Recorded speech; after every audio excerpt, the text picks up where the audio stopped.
Avant de commencer, laisse ton esprit descendre un instant vers l'intérieur. Jung disait que toute rencontre authentique commence par un geste de silence. Si ces idées effleurent quelque chose qui vit déjà dans ton inconscient, abonne-toi, afin que cet espace reste un pont vers ta propre profondeur. Chaque like, chaque commentaire, aide cette connaissance à trouver ceux qui marchent encore, sans le savoir, vers leur propre ombre. Maintenant, avançons vers ceux qui cherchent à être vus. Carl Gustav Jung a décrit un phénomène psychologique si profond, si dérangeant, qu'il le considérait comme l'une des transformations humaines les plus difficiles qu'il ait observées au cours de sa carrière. Dans plusieurs de ses dossiers cliniques, il remarquait un même schéma revenant avec une précision inquiétante. Des individus sensibles, souvent doux, discrets, presque brisés, jusqu'au jour où quelque chose en eux se fissurait. Ce que j'appelle aujourd'hui les éveillés. Des êtres dont la rencontre avec leur propre ombre ne les détruisait pas. Elle les transformait. Jung passa des décennies à étudier chez certains profils empathiques des dynamiques proches de ce que nous nommerions aujourd'hui l'intégration de l'ombre. Et voici ce qu'il découvrit, une vérité que beaucoup de psychologues contemporains préfèrent éviter. Les personnes les plus gentilles ne sont pas faibles. Elles sont simplement des forces qui n'ont pas encore appris à se servir de ce qu'elles portent en elles. Dans les archives de sa clinique de Zurich, un motif revenait sans cesse. Des patients entraient, portant les mêmes blessures, des empathes détruits, non pas par des ennemis, mais par ceux qu'ils avaient aimés, protégés, excusés. Ils arrivaient en minimisant leurs cicatrices. Ils prenaient sur eux la responsabilité de leur propre traumatisme. Ils s'excusaient même d'exister. Jung observait comment ces individus avaient passé leur vie entière à absorber la souffrance des autres. Colère parentale, addiction, infidélité, chaos familial, loyautés impossibles. Ils étaient, comme Jung le notait discrètement, les amortisseurs émotionnels de leur système social, ceux qui portent les tensions collectives que personne ne veut regarder. Puis vint la découverte qui glaça Jung. Ces empathes ne faisaient pas qu'endurer. Ils enregistraient. Quand le psychologue leur demandait de décrire leurs relations, ils s'attendaient au récit décousu d'âmes trop blessées pour se comprendre elles-mêmes. Mais il découvrit exactement l'inverse. Ces individus n'avaient pas été brisés par les abus. Ils les avaient étudiés. Jung fut stupéfait de constater que ces personnalités gardent en mémoire, avec une précision chirurgicale, chaque détail des personnes qui les avaient blessés. Leurs peurs, leurs failles, leurs habitudes, leurs contradictions. Ils avaient cartographié des années de comportement, non pour se venger, mais parce que leur esprit fonctionnait comme un laboratoire émotionnel en permanence. Et ils n'avaient jamais utilisé cette connaissance, pas une seule fois, jusqu'au jour où quelque chose, une seule chose, les poussait à leur point de rupture.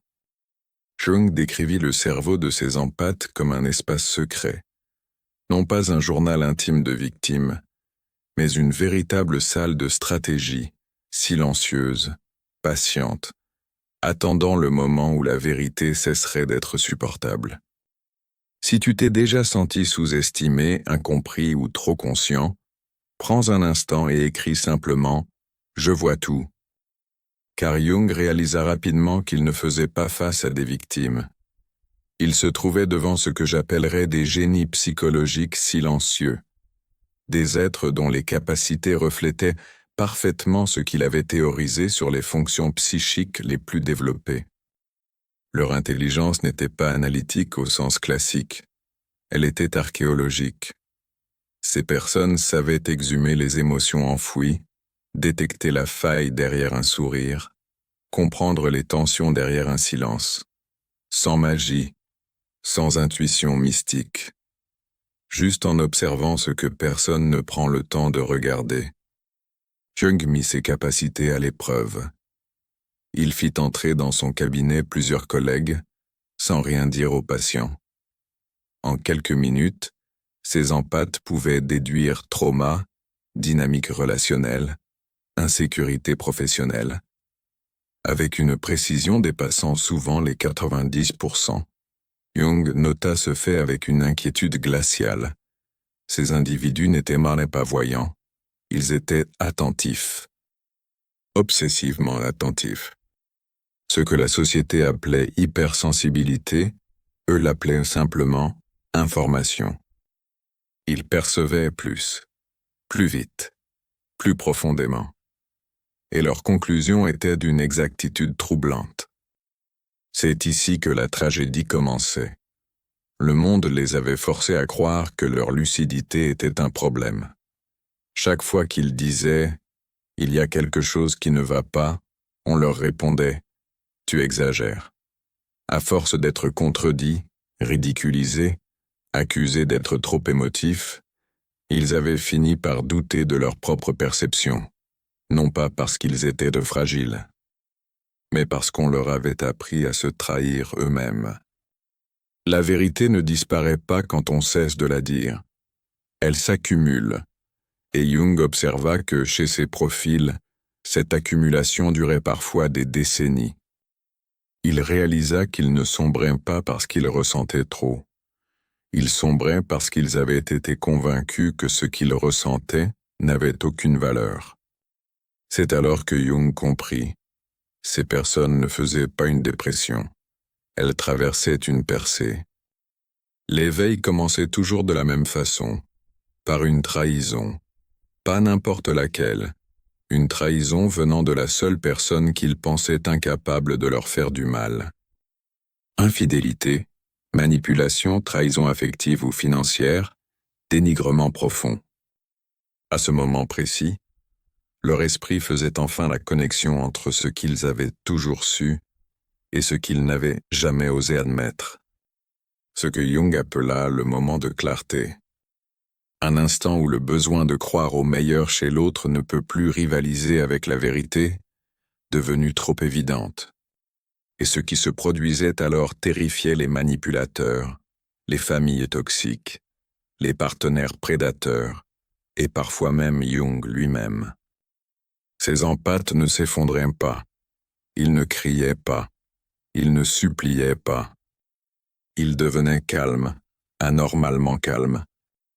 Jung décrivit cette transition comme l'union enfin complète de leur intelligence émotionnelle et de leur capacité analytique, une fusion qui donne naissance à un être que plus personne ne peut manipuler. Car ce qui venait ensuite n'était pas une explosion, c'était une révélation. Jung observa que dans ces moments décisifs, l'empathie cesse d'être un champ de bataille intérieur. Elle devient un scalpel.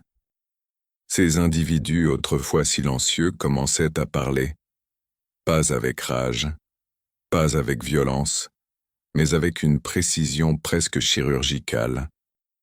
Ils dévoilaient ce qu'ils avaient vu, entendu, perçu pendant des années. Ils retraçaient chaque contradiction, chaque mensonge subtil, chaque geste incohérent, comme si leur mémoire émotionnelle avait été enregistrée en haute définition. Jung comparait cela à une salle d'opération. Le patient, l'empâté blessé, devenait soudain le chirurgien. Et l'ombre qu'il avait absorbée devenait enfin visible, sectionnée, exposée. Ce n'était pas de la vengeance, c'était de la clarté. Une clarté que personne ne pouvait contredire car elle reposait sur des années d'observation silencieuse. Jung nota dans ses carnets privés, lorsque l'empathique cesse de douter de lui-même, son regard devient un miroir insupportable pour ceux qui vivent dans le mensonge. Cette période d'éveil, Jung l'a considérée comme l'une des transformations psychologiques les plus effrayantes de la nature humaine. Non pas parce qu'elle créait des personnes dangereuses, mais parce qu'elle créait des personnes impossibles à manipuler. C'est ici que Jung introduisit l'idée fondamentale. L'intégration de l'ombre n'ajoute rien. Elle révèle ce qui était déjà là. L'ombre de l'empathique n'était pas violente. Elle n'était pas froide. Elle n'était pas destructrice. L'ombre, chez eux, était exactement ce qu'on leur avait interdit.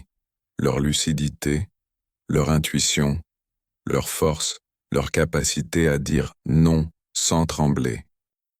Lorsque ces qualités refont surface, la personnalité ne devient pas dure. Elle devient complète. Et c'est cette complétude qui effrayait Jung. Parce qu'une fois que l'empathique traversait ce seuil, il ne revenait jamais en arrière. Ces individus autrefois soumis cessaient définitivement de se justifier. Ils ne cherchaient plus à convaincre. Ils ne cherchaient plus à obtenir l'approbation. Ils ne se suradaptaient plus. Ils devenaient ce que Jung, dans ses notes, appelait l'âme consolidée. Un être qui ne s'effondre plus face au rejet, qui ne s'éteint plus face à la déception, qui ne trahit plus ses propres perceptions. Jung documenta ensuite l'après, un après radical. Dans les mois suivant cette transformation, il observait souvent des ruptures nettes avec des partenaires toxiques, des distances mises avec des familles destructrices, des changements professionnels éclairés, des décisions prises sans hésitation, des reconstructions identitaires presque architecturales.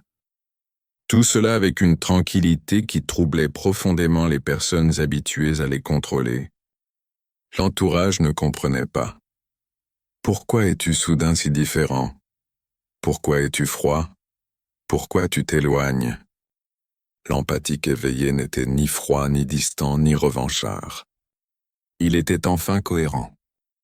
Et ce changement, Jung l'appelait l'empathie sélective. Une empathie qui sait où aller et surtout où ne plus aller. Jung observa aussi un phénomène que les manipulateurs ressentent instinctivement, même avant de l'exprimer. La peur. Les prédateurs émotionnels évitaient ces empathes éveillés comme si quelque chose d'invisible les repoussait. Non pas parce qu'ils étaient agressifs, mais parce que, pour la première fois, leur regard ne pouvait plus être brouillé. Les empathes intégrés devenaient, selon Jung, lumineux mais inaccessibles. Ils voyaient toujours tout, mais n'étaient plus touchés par les illusions. Il écrivit « Le manipulateur réagit au regard clair comme l'ombre réagit à la lumière. Il lui est insupportable. » Tu as peut-être déjà vécu cela. Les mêmes personnes qui te dominaient te craignent soudain. Les mêmes personnes qui te prenaient pour acquis te fuient. Les mêmes personnes qui jouaient avec tes émotions ne savent plus quoi faire de ta tranquillité.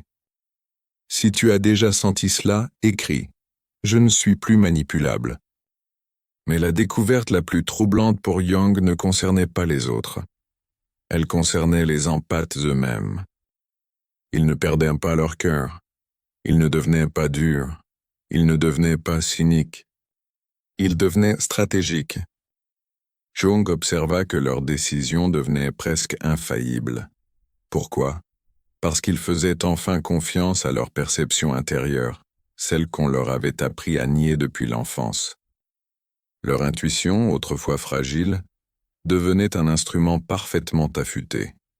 Ils pouvaient détecter un mensonge en quelques secondes, comprendre les intentions avant les mots, saisir les contradictions avant même qu'elles n'explosent. Ils ne se faisaient plus avoir, jamais. Et voilà ce qui terrifia Jung dans ses notes les plus personnelles. Ces individus devenirent capables de comprendre l'architecture intérieure de quasiment n'importe qui. Ils lisaient les gens comme certains lisent des partitions. Mais c'est là que réside le cœur de son soulagement. Ils choisissaient de ne pas utiliser cette compréhension pour détruire. Ils choisissaient simplement de s'éloigner, de protéger leur paix, de construire une vie qui ne dépendait plus de l'approbation ou de la validation d'autrui. L'empathique intégrée devenait une force tranquille que rien ne pouvait plus fracturer. Jung écrivit une phrase qui traversa le siècle. « J'ai vu naître chez eux un mélange de douceur et de force que je n'ai retrouvé nulle part ailleurs. Un être doux où il fallait être doux, et inébranlable là où il fallait l'être. Il avait compris ce que beaucoup ignorent encore. Ces personnes ne changent pas de nature. Elles retournent à ce qu'elles sont vraiment. Quand un empathique s'éveille, expliquait-il, ce ne sont pas eux qui changent le monde. C'est le monde qui révèle enfin ce qu'il a toujours été. Les dynamiques familiales se fissuraient. Les rôles imposés éclataient. Les non-dits, transmis depuis des générations, remontaient à la surface comme des vérités oubliées. Non parce que l'empathique provoquait le chaos, mais parce qu'en cessant d'absorber les tensions, il retirait la colonne principale qui soutenait la façade du mensonge. Jung appelait cela l'effondrement du système compensateur. Une famille, un couple, un groupe social peuvent fonctionner pendant des années grâce à un seul individu qui porte silencieusement tout ce que les autres refusent de reconnaître.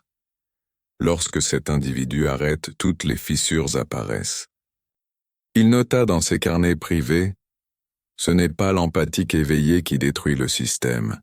C'est le système qui s'écroule faute d'avoir quelqu'un pour le porter. » Cette vérité, Jung la trouvait à la fois effrayante et magnifique. Les personnes authentiques autour de l'empathique éveillé se sentaient inexplicablement apaisées, comme si un phare, longtemps étouffé, s'était remis à briller. Elles se rapprochaient, elles s'ouvraient, elles se transformaient à leur tour. Les personnes toxiques, elles, réagissaient comme si elles étaient brûlées par une lumière trop crue. Elles devenaient agitées, nerveuses, parfois agressives.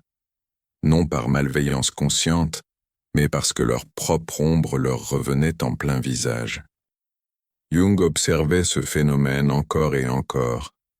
La simple présence d'un empathique intégré agit comme un révélateur. On ne peut plus s'y cacher. C'est là qu'il développa ce qu'il appelait l'effet miroir de l'empathique. Une présence qui ne juge pas, ne menace pas, ne manipule pas, mais qui montre. Et pour certains, être vu est insupportable. C'est ici que Jung fit une découverte qui le troubla profondément. Les empathes intégrés possédaient une capacité diagnostique que même les analystes les plus expérimentés mettaient des décennies à développer. Quand il introduisait un patient traumatisé, anxieux ou manipulateur dans la même pièce qu'un empathique intégré, quelque chose d'extraordinaire se produisait. En moins de quelques minutes, l'empathique pouvait décrire le type de blessure originelle, la structure de défense dominante, les peurs cachées, les contradictions internes, la blessure non résolue qui gouvernait la psyché de l'autre, avec une précision déroutante. Jung ne comprenait pas au début comment une telle lucidité était possible. Ce n'était ni de la télépathie, ni du mysticisme. C'était l'union entre perception émotionnelle extrême et pensée analytique parfaitement intégrée. Il écrivit « L'empathique éveillé ne devine pas, il observe. Et ce qu'il observe, il le voit entièrement. » Cela posa un problème éthique que Jung n'avait jamais anticipé. Si ces individus pouvaient comprendre les autres avec une telle exactitude, plus rapidement que les thérapeutes eux-mêmes, quelle serait leur place dans la psychologie future? Il savait que ce potentiel pouvait devenir dangereux entre de mauvaises mains. Un empathique qui intégrerait son ombre sans éthique deviendrait un maître de la manipulation. Un stratège émotionnel redoutable. Mais ce n'est pas ce qu'il vit. Au lieu de se servir de leur lucidité comme d'une arme, ces individus faisaient exactement l'inverse. Ils choisissaient de se retirer là où la manipulation régnait. Ils se concentraient sur ceux qui voulaient évoluer. Ils offraient leur insight sans imposer leur vision. Jung comprit que la clé n'était pas l'hypersensibilité, ni même l'intelligence émotionnelle.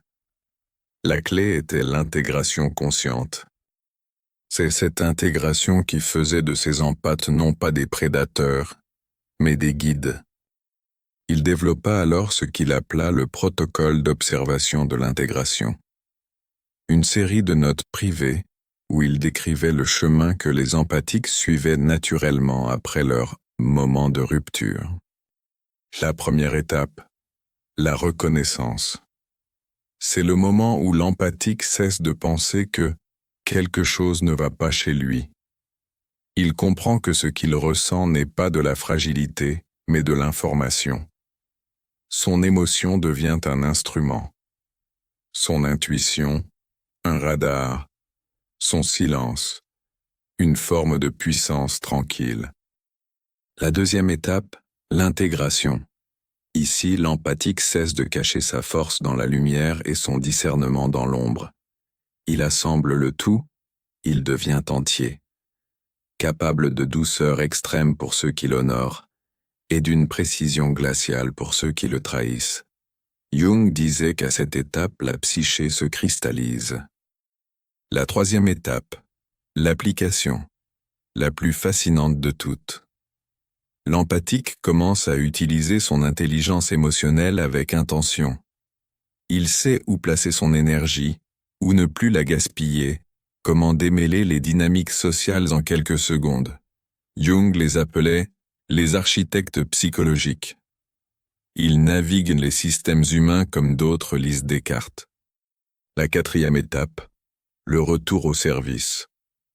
Contrairement à ce que certains imaginent, l'empathique éveillé ne devient pas égoïste. Il devient sélectif. Ceux qui veulent guérir trouvent en lui une source de clarté. Ceux qui veulent manipuler se retrouvent face à un mur invisible. Et c'est alors que se produit quelque chose que Jung trouvait presque sacré. Ces individus commencent à éveiller les autres. Non par discours, non par leçon, mais par simple présence. L'éveil devient contagieux. Jung finit par comprendre que ces empathiques n'étaient pas en désordre psychologique. Ils étaient en avance. Des versions prématurées d'un futur humain plus conscient. Des êtres dont la sensibilité avait évolué avant celle de leur environnement. Il écrivit dans ses notes tardives « Ils ne sont pas trop sensibles pour ce monde. C'est ce monde qui est trop dur pour leur niveau de conscience. Mais ils sont précisément ce que ce monde aura besoin demain. » Ce qu'il découvrit ensuite dépassa tout ce qu'il avait imaginé. Car après des années à documenter ces transformations, Jung fit une observation qui le hanta. Ces empathiques éveillés développaient une forme de conscience que la psychologie traditionnelle n'était pas prête à reconnaître. Ils pouvaient voir les dynamiques humaines avant qu'elles n'apparaissent. Ils pouvaient sentir le mensonge avant qu'il ne soit prononcé. Ils pouvaient détecter l'effondrement d'une relation, d'un système ou d'une personne des mois avant que cela ne devienne visible. Ils étaient, selon ses propres mots, les premiers à sentir ce que la société refusera longtemps d'admettre. Cette capacité les rendait quasiment impossibles à manipuler, pas parce qu'ils devenaient froids, mais parce qu'ils devenaient lucides. Jung observait que plus l'empathique s'intégrait, plus son cerveau fonctionnait comme un système d'analyse en temps réel, capturant les micro-changements chez les autres, reconstituant des modèles comportementaux entiers à partir de détails que les autres ne remarqueraient jamais. Mais cette lucidité extrême avait un autre effet inattendu. Elle rebâtissait leur vie de fond en comble. Les empathes éveillés qu'ils suivaient, autrefois fragiles, hésitants, démolis par les relations toxiques, commençaient soudain à avancer avec une clarté presque surnaturelle. Ils prenaient des décisions rapides, précises, sans remords. Ils restructuraient leur environnement. Ils transformaient leurs frontières en lignes infranchissables. Jung décrivait cela comme l'apparition d'une volonté consciente, libre de l'influence de l'ombre des autres. Ces individus n'avaient pas seulement cessé de se sacrifier, ils avaient cessé de se trahir. Et c'est là que se produisait la partie la plus dérangeante de ces observations. Leurs anciens manipulateurs, abusifs, dominants, narcissiques, commençaient soudain à paniquer en leur présence. Ils ne comprenaient pas pourquoi. Rien n'avait été dit. Aucune confrontation, aucun cri, mais quelque chose dans l'air avait changé. Jung nota dans son journal « L'empathique éveillé n'a pas besoin de révéler ce qu'il a compris. Le prédateur le sent instinctivement. » C'est ici qu'il introduisit l'idée de ce qu'il appela l'instinct du prédateur inversé. Les individus qui vivaient de manipulation ou de domination ressentaient une peur primitive face à quelqu'un qu'ils ne pouvaient plus contrôler. Une réaction viscérale, une alerte inconsciente. Les empathes éveillés n'avaient plus besoin de se protéger, ils étaient devenus intouchables. Si tu as vécu ce phénomène, tu sais exactement de quoi Jung parlait. Certaines personnes changent soudain d'attitude, prennent leur distance, deviennent nerveuses, t'invitent moins, t'attaquent à la moindre occasion. Elles sentent ton éveil avant même que tu comprennes ce qui t'arrive. Ce n'est pas toi qui fais peur, c'est leur propre ombre qui remonte en ta présence. Jung découvrit que l'empathique éveillé devenait un catalyseur de vérité. Sa vie entière se réorganisait autour de 3 forces. 1. La lucidité intérieure. Il ne se ment plus. 2. La lucidité relationnelle. Il ne laisse plus personne lui mentir. 3. La lucidité comportementale. Il agit selon ce qu'il voit, non selon ce qu'on attend de lui. Et cette triple lucidité le rendait non seulement fort, mais efficace, redoutablement efficace. Jung observa qu'en l'espace de quelques mois, ces individus transformaient leur trajectoire de vie. Nouvelles relations saines, nouvelles carrières alignées, reconstruction émotionnelle, reconnexion au sens profond de leur existence. Il disait d'eux, ils deviennent des êtres qui n'ont plus besoin d'être sauvés, car ils sont devenus capables de se sauver eux-mêmes. Là où d'autres voyaient des ruines, eux voyaient un terrain ouvert. Là où d'autres demandaient la permission, eux créaient une nouvelle voie. Là où d'autres cherchaient une validation, eux cherchaient leur propre vérité. La transformation était si profonde qu'elle ressemblait à une métamorphose psychique. Jung racontait que ces individus semblaient avoir développé une pensée plus structurée, une émotion plus stable, une intuition plus aiguisée, une confiance presque vibratoire. Comme si leur psyché, après s'être brisée, s'était reconstruite en quelque chose de plus dense, plus cohérent, plus authentique. Mais le vrai choc pour Jung vint quand il constata que ces empathes éveillés étaient capables de guider d'autres personnes à travers le même processus d'intégration. Pas en devenant thérapeute, pas en donnant des conseils, mais simplement en étant eux-mêmes. Leur clarté désencombrait l'air, leur présence révélait les mensonges, leur silence mettait les dynamiques à nu, leur authenticité donnait aux autres la permission de devenir authentiques. Ils n'étaient pas des maîtres, ils étaient des miroirs.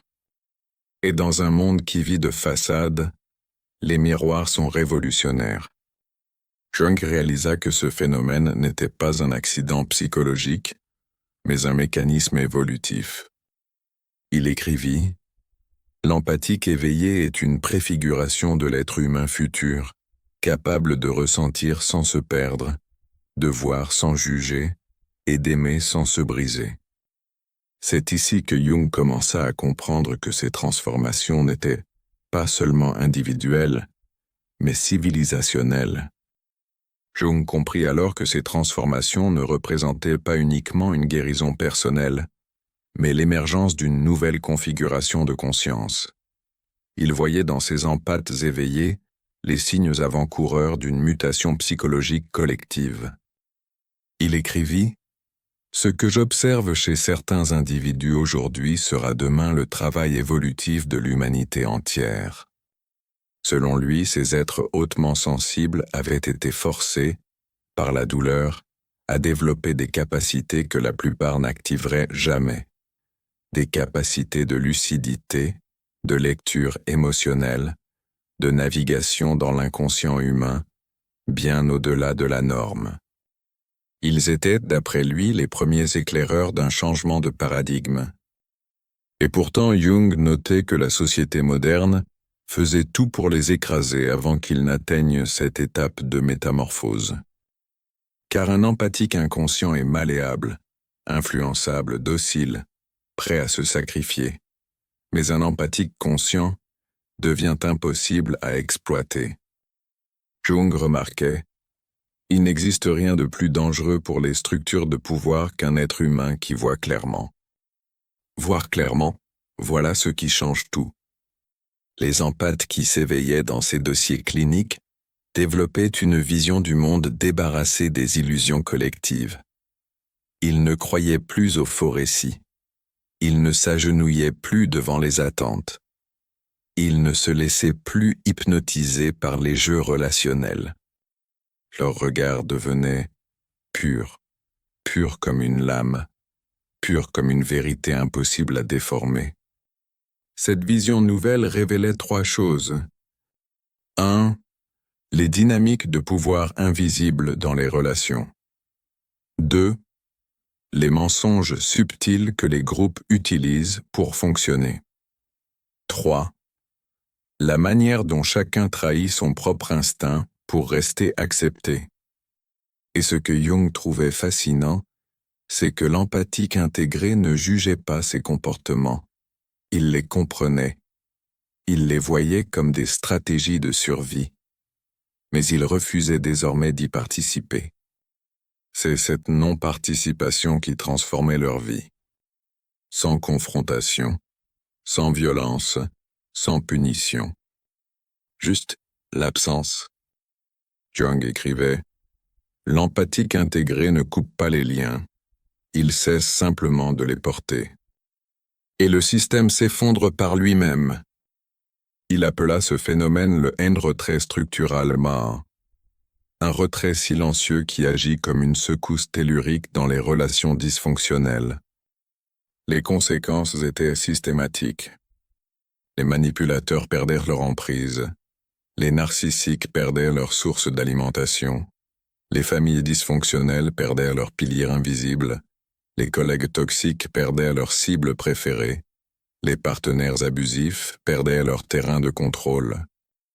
Tout cela parce que l'empathique éveillé refusait désormais de jouer le rôle inconscient qu'on lui avait assigné. La vérité est simple. Un système bâti sur l'exploitation émotionnelle s'effondre dès que la personne qui absorbe tout se retire. Cette lucidité avait un autre effet. Elle attirait des personnes authentiques, en chemin vers leur propre transformation. Jung notait: l'empathique intégré devient un aimant pour les êtres prêts à évoluer et un répulsif pour ceux dont la survie psychologique dépend du mensonge. Ainsi, sans l'avoir cherché, ces individus formaient autour d'eux un cercle de conscience, un champ psychologique particulier où les autres se sentaient soit profondément inspirés, soit totalement déstabilisés. Mais ce que Jung trouvait le plus remarquable, c'est que ces empathes éveillés développaient une forme rare d'intelligence intuitive qui combinait cœur, esprit et instinct en une seule force cohérente. Il l'appelait la conscience triplée. Un état où l'émotion ressent ce qui est vrai, l'intuition perçoit ce qui est caché, l'intellect comprend pourquoi cela se produit. Cette triple conscience faisait d'eux des êtres difficiles à tromper, difficiles à manipuler, difficiles à détourner de leur propre chemin. Pour la première fois, l'empathique n'était plus une cible, il devenait une présence. Et cette présence avait du poids. Jung fut frappé par un détail qui revenait dans presque tous ses journaux cliniques. Lorsqu'un empathique atteignait ce niveau d'intégration, son visage changeait, Son énergie changeait. Son regard changeait. Il décrivait ce regard comme un calme qui dévoile les choses sans les condamner. Une forme de sérénité, indestructible. Ces individus ne s'excusaient plus d'exister. Ils ne minimisaient plus leurs ressentis. Ils ne donnaient plus 1000 chances à ceux qui en avaient déjà eu 100. Ils n'espéraient plus que les autres changent. Ils changeaient eux-mêmes. Et en changeant, ils forçaient les autres à montrer leur vrai visage. Jung observait deux réactions opposées. Les êtres authentiques s'approchaient, les êtres toxiques s'éloignaient. Comme si l'empathique éveillé devenait un révélateur naturel de la vérité psychique. Il écrivit « L'empathique intégré n'a pas besoin de parler pour transformer le monde autour de lui. Il a seulement besoin d'être. » C'est à ce moment précis que Jung commença à voir ses empathes non plus comme des patients, mais comme des précurseurs. Des éclaireurs de conscience. Des humains en avance. Et cette idée le fascinait autant qu'elle l'effrayait. Car si ces êtres représentent l'avenir, qu'est-ce que cela dit du présent? Et que deviendra la société lorsque de plus en plus d'empathiques traverseront cette métamorphose?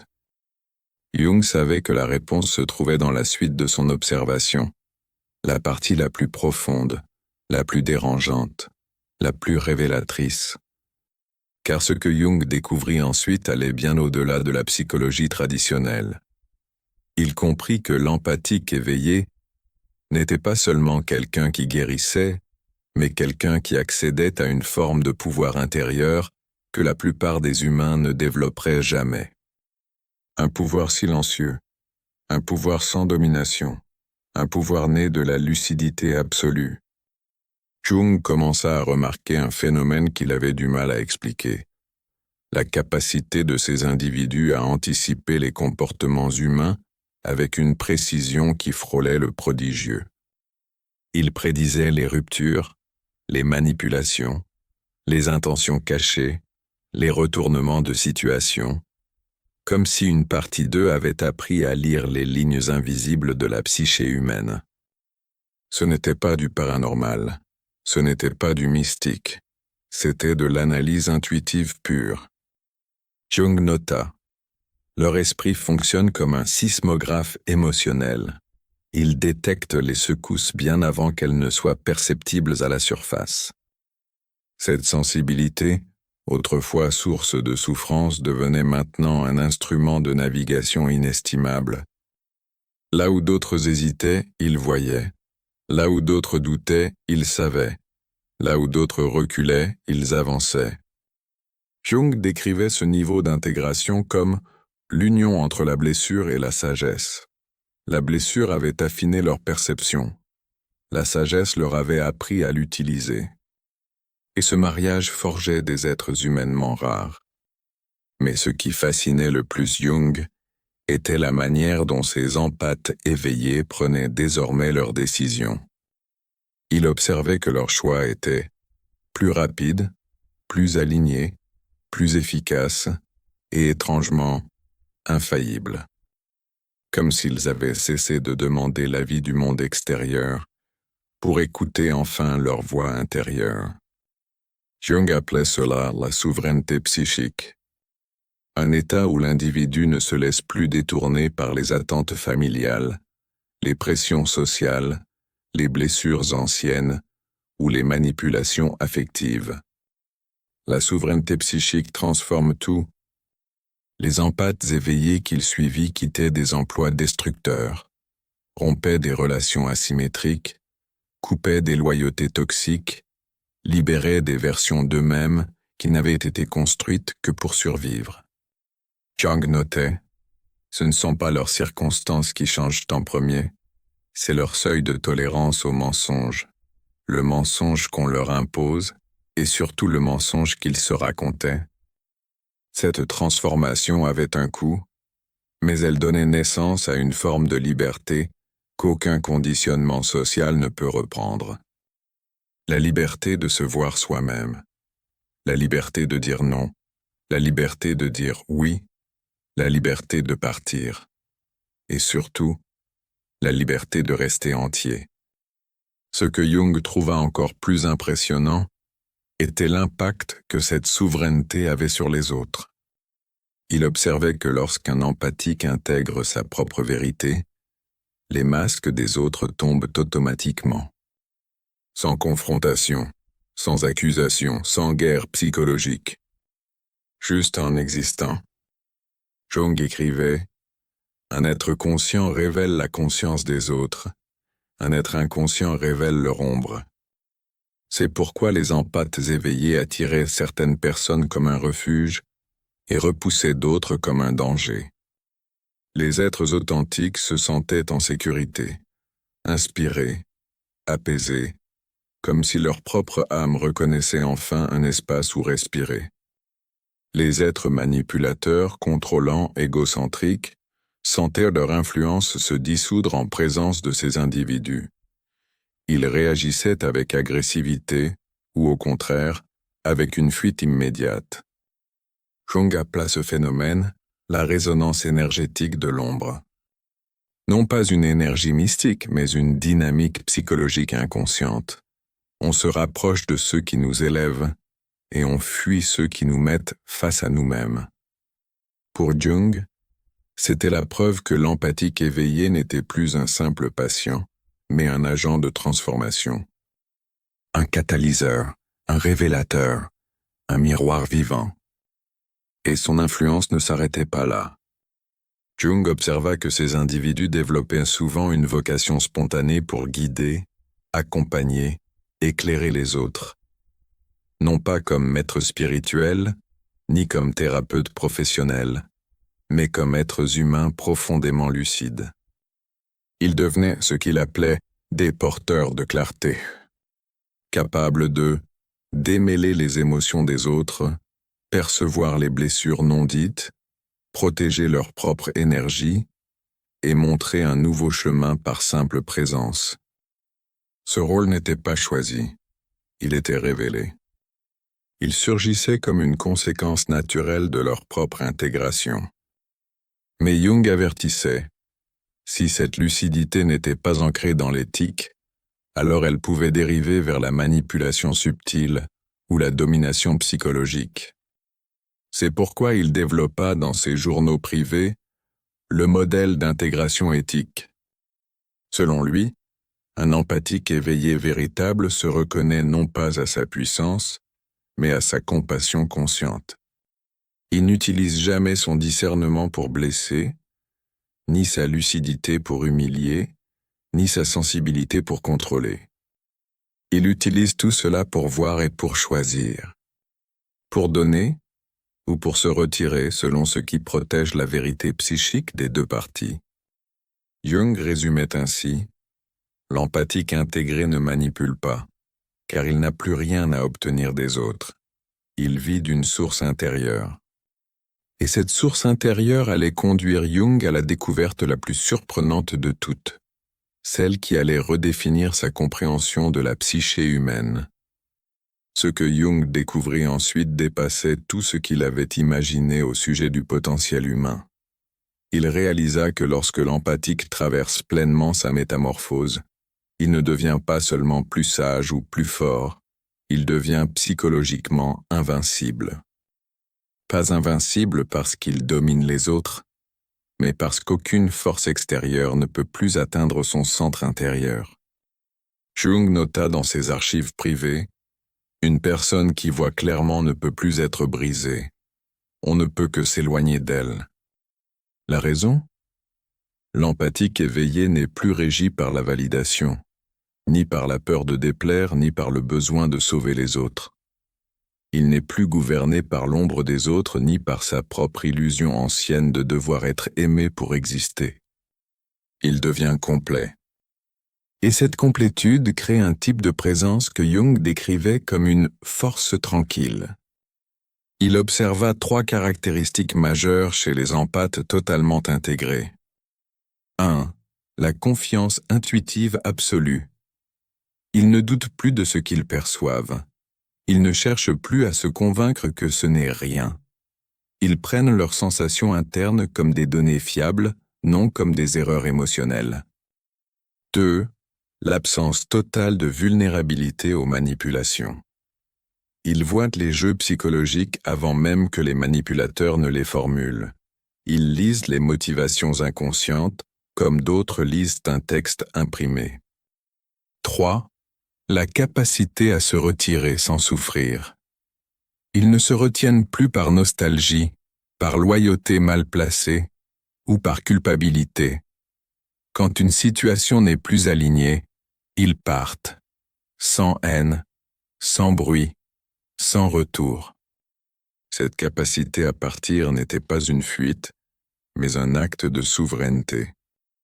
Jung écrivait « Ils ne partent pas pour se protéger, ils partent parce que leur âme exige la vérité. » Cette exigence intérieure, cette fidélité à soi, faisait d'eux des êtres exceptionnellement difficiles à contrôler. Impossible même. Et ce n'était que le début. Car Jung fit une observation supplémentaire. Ces empathes éveillés développaient une forme de discernement si tranchant, si intuitif, qu'ils pouvaient détecter les mensonges émotionnels avant même que la personne ne se les avoue à elle-même. Ils ressentaient, à travers le ton, la tension du corps, ou le silence entre deux phrases, les vérités encore inconscientes chez les autres. Ce discernement ne les rendait pas arrogants. Au contraire, il les rendait très humbles.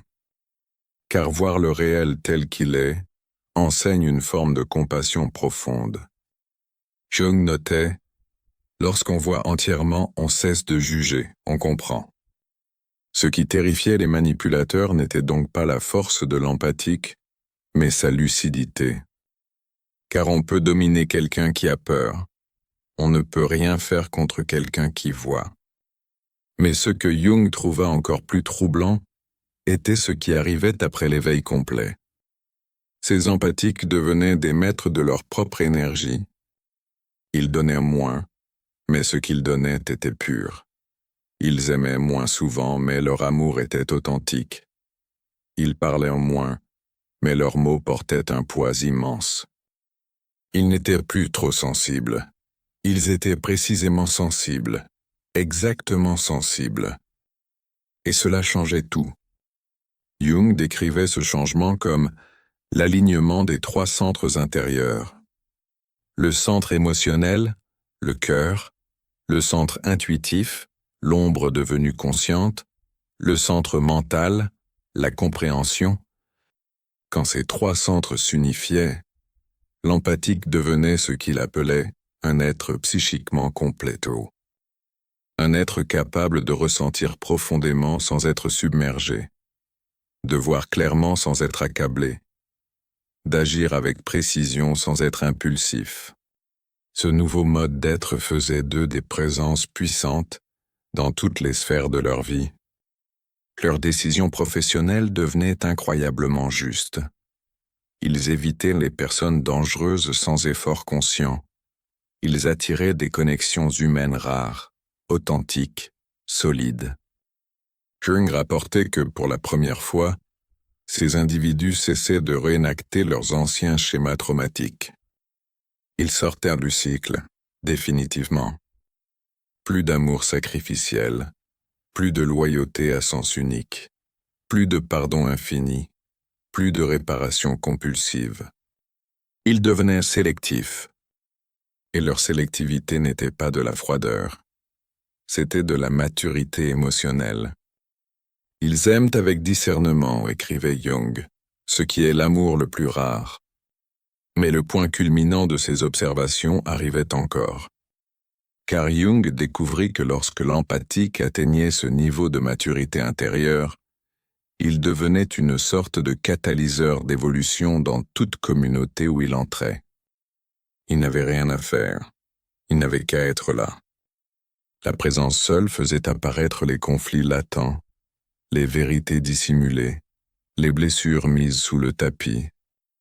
Les personnes authentiques guérissaient plus vite. Les personnes toxiques se révélaient plus vite. C'était comme si l'empathique éveillé accélérait le processus naturel d'individuation chez tous ceux qui le croisaient. Jung nota, ces êtres sont comme des foyers de conscience. Ceux qui veulent évoluer s'en rapprochent, ceux qui refusent la vérité s'en éloignent. Et c'est là que Jung formula une intuition qui allait devenir légendaire. L'empathique éveillée n'est pas l'exception, c'est l'avenir. Son évolution individuelle n'est que la préfiguration de ce que la psyché humaine deviendra. La question n'était plus « Pourquoi ces individus changent-ils ainsi ?», mais « Que révèle leur transformation sur le potentiel encore endormi de l'humanité entière ?» Et c'est ici que commence la partie la plus profonde, la plus radicale, la plus mystérieuse de toutes ces conclusions. Jung entra alors dans la zone la plus mystérieuse de son travail, celle où la psychologie touche aux limites de ce que l'être humain peut devenir. Il commença à comprendre que l'éveil empathique n'était pas seulement le résultat d'un traumatisme surmonté, ni d'une résilience exceptionnelle, ni d'un hasard biologique. C'était un processus évolutif, un mécanisme naturel par lequel certaines personnes, souvent les plus sensibles et les plus blessées, étaient forcées à développer des compétences psychiques que la majorité n'activerait qu'après des décennies de travail intérieur. Jung écrivit « Ce qui commence comme une douleur devient une architecture intérieure, la blessure devient sagesse, la sensibilité devient perception, la fragilité devient force. » Ce processus, il l'observa encore et encore, comme s'il suivait une loi psychique régulière. Il nota 4 phases majeures dans ce qu'il appelait le cycle d'éveil empathique. Épisode 1, la rupture fondamentale. Le point de bascule n'était jamais doux, jamais progressif. Il arrivait comme un choc existentiel. Trahison, mensonge, abandon, injustice profonde. Jung décrivait cela comme un séisme intérieur qui brise la complaisance. L'empathique cessait alors de nier ce qu'il savait déjà, ce qu'il percevait depuis des années, ce que son intuition murmurait sans cesse. Cette rupture était le début, jamais la fin. Phase 2, la désidentification. Brusquement, l'empathique comprenait. Ce que j'ai accepté n'était pas de l'amour, c'était un contrat de survie. Il cessait de s'identifier comme victime, comme trop sensible, comme responsable du bonheur des autres. Pour la première fois, il se voyait sans la distorsion de la culpabilité. Jung écrivit « Il se réveille comme d'un rêve, non pas en devenant quelqu'un d'autre, mais en se souvenant de qui ils ont toujours été. » Phase 3, l'intégration de l'ombre. C'est ici que la vraie transformation commençait. L'empathique arrêtait de rejeter les parties de lui qu'on lui avait interdites. Sa colère, sa lucidité, son instinct, sa puissance, sa capacité à dire non, sa perception tranchante. Ce qui avait été ombre cessait d'être honte et devenait structure. L'ombre intégrée devenait discernement. La colère intégrée devenait courage. La lucidité intégrée devenait protection. La sensibilité intégrée devenait sagesse. Jung décrivait cela comme le mariage intérieur. Un mariage où la lumière cesse d'avoir peur de la nuit. Phase 4, la réécriture du destin. Une fois intégré, l'empathique ne répète plus ses anciens schémas. Il les dissout. Il cesse de choisir des partenaires qui le vident. Il cesse de supporter des dynamiques familiales destructrices. Il cesse de s'accrocher à ce qui lui fait mal. Il cesse de confondre loyauté et autodestruction.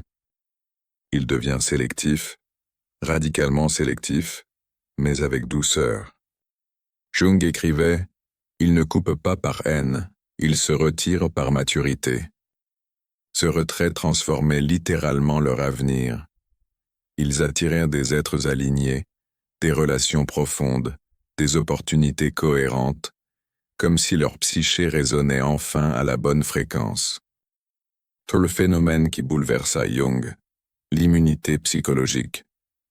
À un stade avancé de leur transformation, les empathes éveillés développaient une qualité presque irréelle. Ils devenaient impossibles à briser psychiquement. Pas parce qu'ils étaient arrogants ou invulnérables, mais parce qu'ils avaient déjà traversé l'effondrement intérieur que la plupart des humains fuient toute leur vie.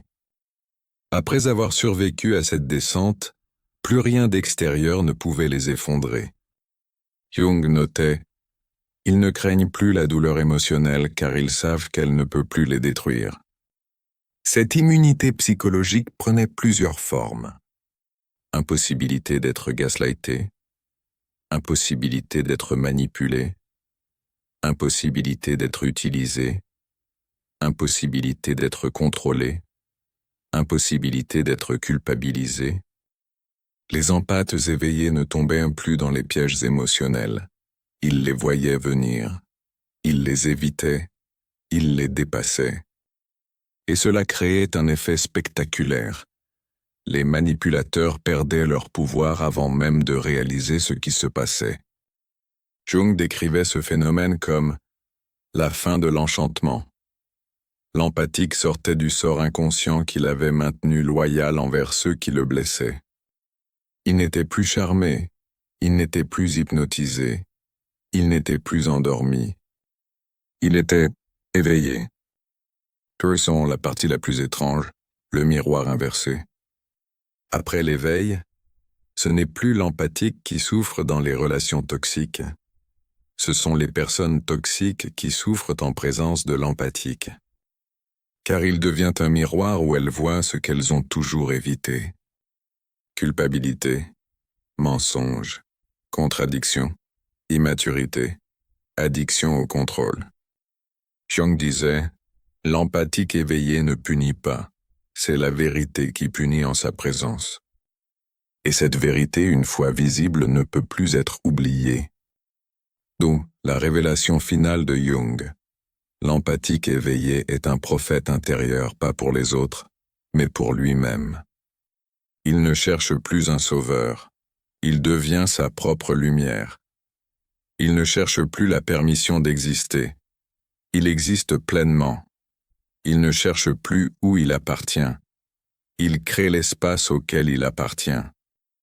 Jung conclut, le réveil n'est pas un accident, c'est une nécessité évolutive.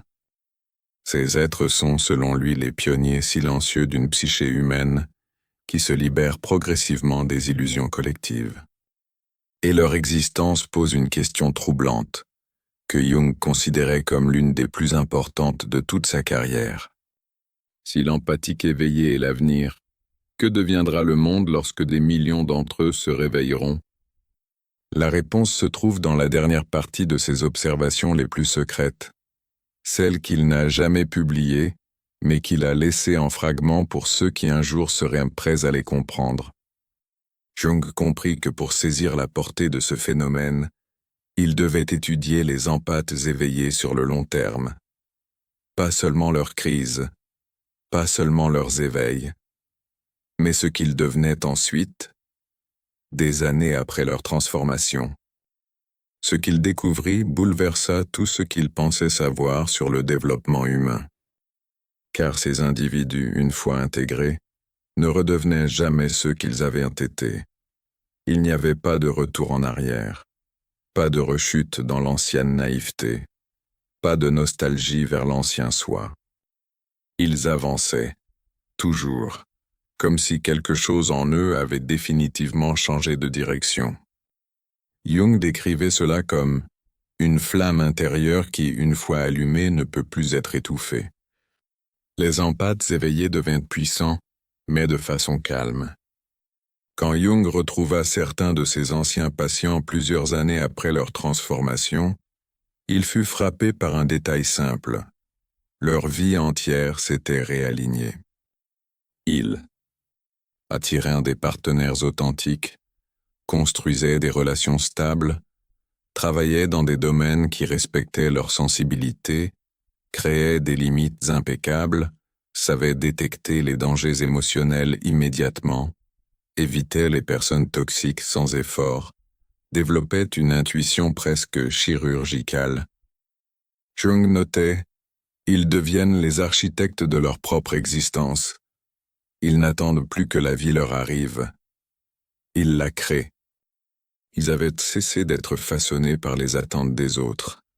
Ils façonnaient désormais leur propre monde. La vérité que personne n'avait osé dire. Les empathes éveillés sont en réalité des stratèges nés. Pendant toute leur vie, ces individus avaient été entraînés, malgré eux, par la douleur, par la déception, par les incohérences, par la manipulation, par les comportements subtils de leur entourage. Ils avaient passé des années à observer, à cataloguer, à comprendre silencieusement la psychologie de tout le monde autour d'eux. Ils étaient devenus experts dans la lecture des non-dits, experts dans l'analyse des comportements, experts dans l'anticipation des intentions. Mais ils ne s'en rendaient pas compte. Ils pensaient être trop sensibles. Ils pensaient être trop impactés. Ils pensaient être trop affectés par tout. En réalité, ils développaient un génie silencieux. Jung écrivit, « Leur sensibilité était une école, leur douleur était leur professeur, leur lucidité, le diplôme final. Quand l'empathique s'éveille, il découvre que toutes les pièces du puzzle se mettaient en place depuis toujours. Ce qu'il prenait pour une faiblesse était sa formation. La partie la plus troublante. Leur nouvelle puissance ne ressemble à aucune autre. » Quand Jung décrivait la puissance des empathes éveillés, il insistait sur un point clé. Ils ne dominent pas, ils ne contrôlent pas, ils ne manipulent pas. Ils n'ont pas besoin de le faire. Leur pouvoir vient du fait qu'ils n'attendent plus rien de personne.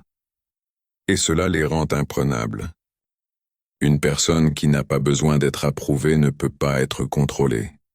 Une personne qui n'a pas peur de perdre quelqu'un ne peut pas être manipulée. Une personne qui n'a rien à cacher ne peut pas être intimidée. Une personne qui n'a plus honte ne peut plus être touchée. Jung disait, « La liberté intérieure absolue est la forme de pouvoir la plus rare. » Ces individus l'avaient atteinte. Leur simple présence change les espaces. Jung observa quelque chose d'encore plus intrigant. Les empathes éveillés avaient un effet régulateur sur les dynamiques psychologiques d'un groupe. Dans une pièce, ils apaisaient les personnes authentiques et déstabilisaient les personnes manipulatrices. Sans parler, sans intervenir, sans se défendre. Juste en existant. Il écrivit, « Leur aura est un champ de vérité. Dans ce champ, la dissimulation ne tient pas. Tout ce qui est faux se fissure. » Les gens n'arrivaient pas à expliquer ce phénomène, mais ils le ressentaient. Certains se sentaient enfin compris, comme si quelqu'un voyait à travers eux sans les juger. D'autres se sentaient menacés, comme si leur façade devenait inutile. Ce n'était pas un don surnaturel, c'était une conséquence directe d'un esprit devenu parfaitement cohérent. Sur la question qui hantait Jung, que se passe-t-il quand des millions d'empathes s'éveillent? Pour lui, l'éveil empathique n'était pas un phénomène isolé. C'était un mouvement souterrain de conscience, une mutation lente, mais inexorable. Il croyait que l'humanité avançait vers un modèle psychologique plus sensible, plus intuitif, plus lucide, plus authentique. Il voyait dans les empathes éveillés une préfiguration du futur humain. Moins manipulable, moins dissocié, moins aveugle à l'ombre, moins dépendant des illusions, plus conscient, plus profond, plus aligné. Ce n'était pas seulement une évolution individuelle, c'était une évolution collective. Une réponse à un monde où l'insensibilité et la dissociation ne suffisent plus pour survivre. Jung notait que les empathes éveillés ne sont pas faibles comme la société le prétend, ils sont l'antidote à la pathologie collective. Leur transformation n'est pas seulement personnelle, elle est culturelle. car chaque empathique éveillé transforme l'écosystème psychologique autour de lui. Et si ce phénomène s'amplifie, le monde entier commence à changer. La révélation finale, l'empathique éveillé est un prélude. Pour Jung, ces individus n'étaient pas un mystère à résoudre, mais un message. Le message que la sensibilité extrême n'est pas une erreur de fabrication, mais une direction évolutive. Un signe avant-coureur d'un futur où l'humanité sera plus consciente, moins fragmentée, plus connectée à elle-même. L'empathique éveillé est le premier pas vers ce futur. La preuve vivante que la conscience peut se libérer de ses prisons anciennes. La preuve que les blessures peuvent devenir des structures de pouvoir intérieur. La preuve que la lucidité peut remplacer la peur. Et cette vision mène à la dernière conclusion de Jung, celle qu'il garda pour ses notes les plus secrètes. Dans ses derniers écrits, jamais publiés de son vivant, Jung osa formuler ce que beaucoup de psychologues considèrent encore comme une hérésie. Il écrivit que l'empathique éveillé n'était pas seulement un individu exceptionnel, mais un prototype. Un modèle anticipé de l'être humain vers lequel l'évolution psychique tend naturellement. Cette idée, Jung la développa en privé, considérant qu'elle serait trop mal comprise si elle était révélée trop tôt. Il notait que les empathes éveillés percevaient l'inconscient comme d'autres perçoivent des couleurs, accédaient aux motifs cachés des dynamiques humaines, détectaient le mensonge par résonance émotionnelle, possédaient une conscience accrue du collectif, vivaient avec une intuition affinée comme une boussole intérieure, se réparaient eux-mêmes par compréhension plutôt que par fuite, savaient aimer sans se perdre, savaient partir sans se briser, savaient voir sans détruire. Pour Jung, cette constellation de qualités ne relevait plus de la pathologie, elle relevait de l'évolution. Il écrivait « Certains êtres portent aujourd'hui ce que l'humanité entière portera demain. » Voici le point qui change tout.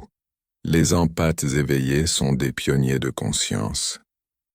Il ne les voyait plus comme des exceptions. Il les voyait comme un avant-goût. Les premiers humains capables de naviguer dans un monde saturé d'informations, de contradictions, de tensions psychiques que l'homme moderne ne sait plus traiter. L'empathique éveillé avec sa lucidité affinée est capable de comprendre les sous-textes, percevoir les véritables motivations, anticiper les conséquences psychologiques, se protéger sans violence, transformer sans imposer, aimer sans se dissoudre, dire non sans haine, dire oui sans peur.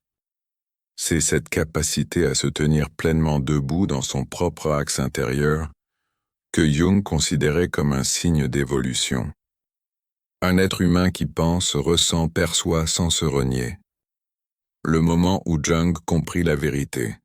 Les empathes ne sont pas fragiles, ils sont difficiles à corrompre. Et c'est pour cela qu'ils souffrent tant avant le réveil. Ils ne peuvent pas jouer le jeu du mensonge. Ils ne peuvent pas se forcer à ignorer ce qu'ils voient. Ils ne peuvent pas rester dans des relations désalignées. Ils ne peuvent pas s'adapter à des systèmes toxiques. Ils ne peuvent pas faire semblant. Leur nature profonde refuse. Avant l'éveil, ils pensent que c'est un défaut. Après l'éveil, ils comprennent que c'était leur intégrité qui les empêchait de se trahir. Jung écrivit « Ce ne sont pas eux qui sont incapables de supporter le monde. C'est le monde qui est incapable de supporter leur vérité. » Et le changement le plus radical, les empathes éveillés ne peuvent plus être utilisés.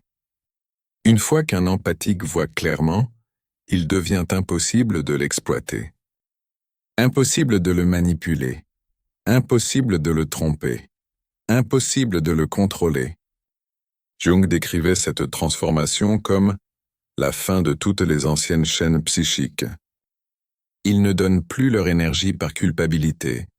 Ils ne sacrifient plus leur bonheur pour éviter un conflit. Ils ne s'excusent plus d'être eux-mêmes. Ils ne cherchent plus la validation extérieure. Ils sortent du programme. Ils sortent du conditionnement. Ils sortent de l'ancien soi. Et dans ce mouvement, ils deviennent libres. Oh, libre et redoutable de lucidité. Jung notait que la combinaison de l'intuition éveillée, la sensibilité intégrée, la compréhension psychologique, la mémoire des schémas, la lecture émotionnelle et la maturité relationnelle faisait de ces individus des êtres dotés d'un discernement exceptionnel. Pas un discernement froid, un discernement vivant, exigeant, honnête, silencieux, tranchant. Il disait, leur conscience est devenue une épée, mais une épée tenue par une main compatissante. C'est ce mélange que Jung trouvait si fascinant. Une force capable de couper les illusions et un cœur capable de rester tendre. Leur rôle dans l'évolution humaine. Selon Jung, les empathes éveillés jouaient un rôle crucial dans la transformation psychologique collective.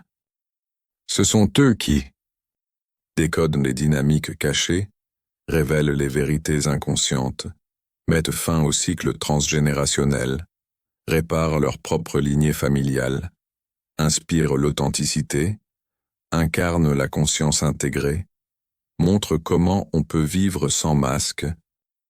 Il écrivait « L'empathique éveillée est la preuve vivante que l'être humain peut évoluer sans perdre son humanité. » Parti ce que Jung laissa comme dernier message. Dans une note brève, trouvée parmi ses journaux personnels, il écrivit « La sensibilité est une forme avancée de conscience. Sa maîtrise marque le passage de l'humain blessé à l'humain complet. » Il ajouta « Le monde craindra ces êtres avant de les comprendre, puis il apprendra à les suivre, car ils portent la conscience que notre époque refuse encore d'intégrer. » Maintenant, la question te regarde directement. Si tu t'es reconnu dans ces descriptions, dans ces phases, dans cette lucidité naissante, alors tu n'es pas trop sensible. Tu es peut-être en train de t'éveiller. Tu n'es pas fragile. Tu es en transformation. Tu n'es pas perdu. Tu es en transition. Et ce chemin n'a pas pour but de faire de toi quelqu'un de dur, mais quelqu'un de vrai. Quelqu'un de complet. Quelqu'un qui se tient enfin dans sa propre lumière. Jung aurait dit, là où l'empathique cesse d'avoir peur commence l'évolution. Alors demande-toi avec une honnêteté radicale, es-tu en train de briser ou en train de naître? L'un ressemble toujours à l'autre avant que la lumière ne revienne.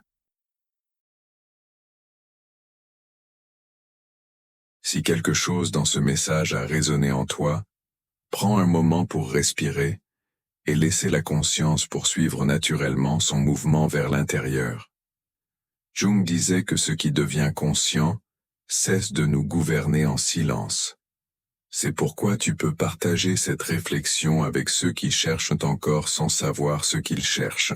Abonne-toi pour ne pas perdre le fil lorsque viendra la prochaine plongée dans l'ombre. Laisse ton like. Il aide ces mots à atteindre ceux qui en ont besoin bien avant de comprendre pourquoi.